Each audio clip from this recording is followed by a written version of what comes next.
is affected by the cost of energy.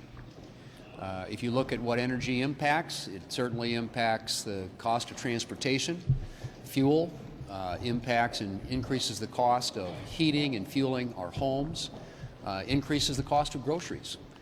Energy is a factor in literally everything that we do and contributes in a big way to the inflationary impact the American people have experienced over the past 4 years.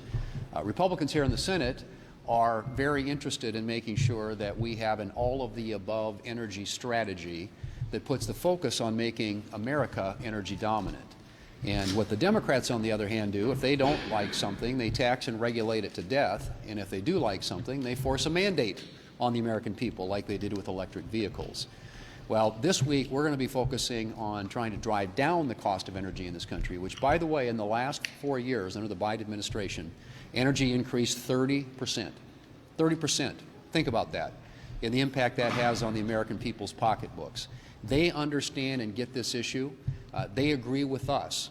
And so this week we're going to be moving a couple of continuing, or I shouldn't say continuing, Congressional Review Act resolutions of disapproval across the floor. One with Senator Kennedy, one with Senator Hoeven, both of which get at this issue of making energy in this country more available and more affordable to the American people. That is a very different model than what you got for the last 4 years from the Democrats. But Republicans in the Senate and in the House of Representatives, working with President Trump, who has made American energy dominance a key issue of his administration, we're going to be doing everything we can to open up energy production in this country and make it easier, not harder, and less expensive, not more expensive, to create energy dominance for the American people and thereby lower the cost that they pay literally on almost everything that they buy. Starting with Senator Kennedy, and he's going to speak to the CRA resolution of disapproval that we're going to be voting on, and then followed by Senator Hoeven, who I believe is right here too. Senator Kennedy.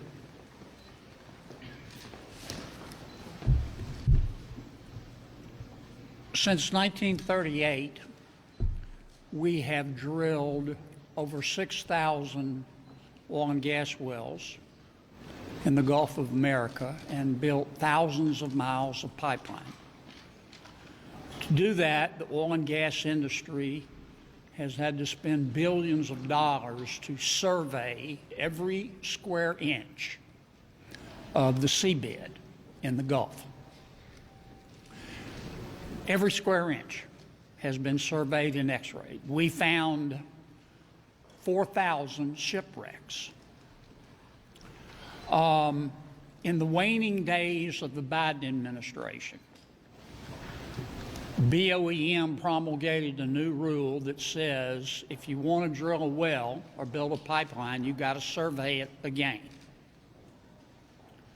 This, of course, increases the cost of drilling, which, of course, increases the cost of energy because the extra cost is passed on to the consumer, which, of course, hurts us in our fight to lower prices. This regulation is just one example of why we're experiencing inflation in America today. My resolution would rescind this rule. I'm not saying that the guy who came up with this idea of this rule is the dumbest person in the world, but I am saying that the guy who came up with this idea for this rule better hope that the dumbest person in the world doesn't die. And we're going to kill it. Senator Hoeven. So in 2002, the Democrats, without any Republican votes, passed the so-called and completely misnamed Inflation Reduction Act. In that, they included their Green New Deal, which included a lot of spending. But to add insult to injury, they also then put a tax on natural gas, something everybody uses to heat their homes, to cook their food. Every day, folks are using natural gas. And in the Inflation Reduction Act, the Democrats put a tax on methane, on natural gas. So essentially, what the CRA, Congressional Review Act, resolution that I'm putting forward does is it repeals that tax on natural gas. And, you know, the IRA, Inflation Reduction Act, should have been called the IAA, the Inflation Acceleration Act, because that's just exactly what it did, taking inflation to 9%. Not only with spending, like the Green New Deal, but by putting a tax, if you can believe it, on natural gas that every single American uses every single day. That hits the low-income people the hardest. And to put it into perspective, since 1990, we have reduced emissions from natural gas by 20%. Now that sounds pretty good, doesn't it? Since 1990, we've reduced overall emissions by 20%. And in that time, we've doubled the production of natural gas. Do the math on that one. We have the best environmental standards in the world. And so the solution for the Democrats is to tax it, get less of it, and get it from countries with worse environmental standards. Beyond ridiculous. We're going to repeal it. So thanks to Republicans and President Trump, who's going to get inflation under control with a whole variety of things, including making America energy dominant once again, we're going to produce more energy here at home. Energy security is national security, it's jobs, it's economic growth, and it's going to help bring prices down for consumers across this country. Questions for Senators Kennedy or Hoeven? All right, any other questions? Can I go? You're dismissed. Thank you. Yeah.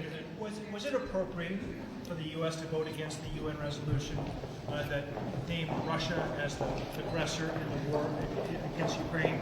And also, do you think Putin can be trusted to stick to any peace deal negotiated? Well, I've stated my views, I think, as you know, on who started the war. But I do think right now what we're trying to do is get a peace deal. This is a horrific war. It's gone on for 10 years with tens of thousands, hundreds of thousands of casualties. And the administration is trying to bring it to an end. And so right now, I think we give them space, and let's see if they can bring a resolution to a war that has cost way too many lives already. Some of your Republican colleagues have expressed concerns about the meat cleaver way that DOGE is doing cuts. Some say that it's lacking humanity, it's lacking compassion. Do you have any concerns about the human cost of the cuts that DOGE is making? Some of these federal workers who are losing their jobs, who have been working as federal workers for sometimes decades? I think that any process you undergo where you're trying to find efficiencies, and if that involves some reductions in force, it needs to be done in a respectful way. Obviously, that's respectful of people involved. But I do think as they go through this process, the objective of DOGE is to try and figure out ways to make government run more efficiently, more effectively, and reduce its cost, and make sure that the American taxpayer is getting a good deal on the tax dollars that they put into the federal government. So I think, right now there are different tactics being deployed to do that. I would simply say what I've said earlier, and that is that we want to do everything we can, and I think this has been long overdue, to try and figure out how we can make government work more efficiently, cost the taxpayers less, and make sure that they get a good return on the tax dollars that they spend in this country. But I would also argue, again, that in anything that they do, they need to be respectful of people that are involved in these agencies and departments of government. Now that the majority of President Trump's cabinet nominees are confirmed, should they be the ones making the decisions on personnel instead of Elon Musk? I think that's why we work so hard to get these folks confirmed, and they're now in a position to make those decisions, and I think some of them already asserted that right to make those decisions. These are very capable people that are going to be responsible for running big departments and agencies and overseeing thousands of employees, and they ought to do everything they can to try and make their departments work more efficiently and to find savings. And in many cases, they are going to make those decisions on their own. And I think that's, if you've seen that already, some of them have asserted that right, and I think the administration, at least at this point, is providing some latitude for their managers of these departments and agencies to move forward. Leader Thune, is a continuing resolution the only way to avoid a shutdown at this point? We're keeping all options on the table, but we are running out of time. And so I think that, realistically, we have to think about how can we fund the government, make sure there isn't a government shutdown, And I only remind people that we are in this position because last year, even after the Senate Appropriations Committee passed 11 of the 12 appropriation bills out of the committee, the Democrats, under Leader Schumer, didn't bring a single appropriation bill to the floor of the United States Senate, and they were available for the last 6 months of last year.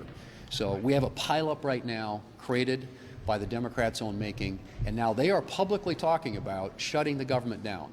Ironic, I would say, but we will do everything we can to make sure that the government stays up and running. And what form that takes remains to be seen, but we're working all the options. So thank you.